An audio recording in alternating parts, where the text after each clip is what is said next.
Hi viewers, welcome to our channel Brain Bullets.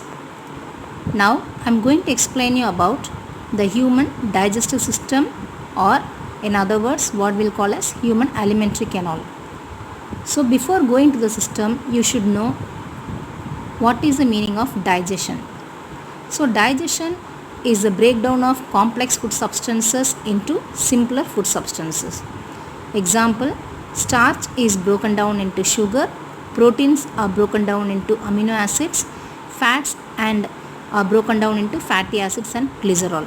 So the starch, proteins, fats, or all the three components are complex substances. So with the help of the biological catalyst called enzymes, that can be broken down into simple substances such as sugar, amino acids, fatty acids and glycerol. So it helps in the absorption process. This is called as digestion. Now we are going to deal about the structure of digestive system.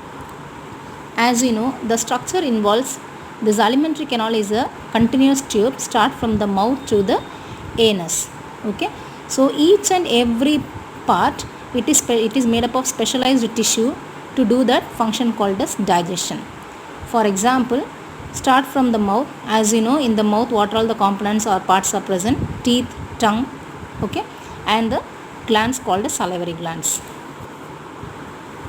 So start from the mouth, it is made up of teeth and tongue. So I don't want to go very deeper to the components because everyone knows that what is the function of teeth. It helps to grind the complex food substances, and with the help of tongue it helps to chew the food, and then it helps in swallowing the food with the help of the saliva. So when we are chewing the food, some watery like substance is secreted in our mouth by the gland called the salivary gland. It is actually not the water. Along with the water, salivary amylase is an enzyme which is secreted by the salivary gland. So there are different pairs of salivary glands are present that you will deal in higher classes. So the salivary glands which helps to produce salivary amylase. So the digestion started in the mouth itself. So first the digestion, the amylase which can convert starch into sugar substances. That is, the starch is a complex material which is broken down into simple sugars. And then, as you know, the mouth leads to the long tube called as the esophagus. And this mouth, it ends with that throat region, or which is called as the pharynx, which includes both the tube called as windpipe or esophagus, and another side the esophagus. The pharynx include two types of tubes called as esophagus or the food pipe, and another one is the trachea or the windpipe. Both are connected in the single tube called as pharynx, okay, where the voice box or the vocal cord is present. And the pharynx or the region called as glottis is covered by a flap like structure called as epiglottis. So it is very important question, one more question. So what is the function of epiglottis, where it is located? So at the junction of trachea and esophagus, that is the passage is called as glottis, which is guarded by a flap like structure called as epiglottis. So what is the function of this epiglottis? This epiglottis is closes when the food is swallowed into the esophagus. It closes the trachea so that the food particles will not enter into the tracheal region, that is the windpipe. So whenever we are eating and talking and eating the food, the food particles are entering and we will get sneezing, okay, because the esophagus, that is the epiglottis, is not able to do the function properly. It is not able to close the windpipe because we are talking and eating. That is what the food particles are entering into the windpipe or trachea, so that we are getting the sneezing. So that is the function of epiglottis, which helps to close the windpipe while we are swallowing the food, okay.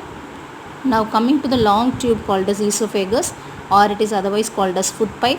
It is made up of two types of muscles, circular muscles and the longitudinal muscles. Both the circular and longitudinal muscles are helping in the contraction and relaxation of the process. That is what we are calling it as a peristaltic movement. So with the help of these muscles, the food is pushed downwards to the stomach region, okay. So all over the esophagus this movement is taking place because the special type of muscles are present called as peristaltic muscles, which helps in doing rhythmic contraction and relaxation, so that the food or bolus, what we swallowed, the food, it's a semi-solid substance which is called as the bolus, which can be taken downwards with the help of this peristaltic movement. That is the function of esophagus muscles. Okay. Now coming to the connection between the esophagus and stomach, there is a valve-like structure is present called as the pyloric sphincter. So that is the junction between the esophagus and stomach. What is the function of this sphincter?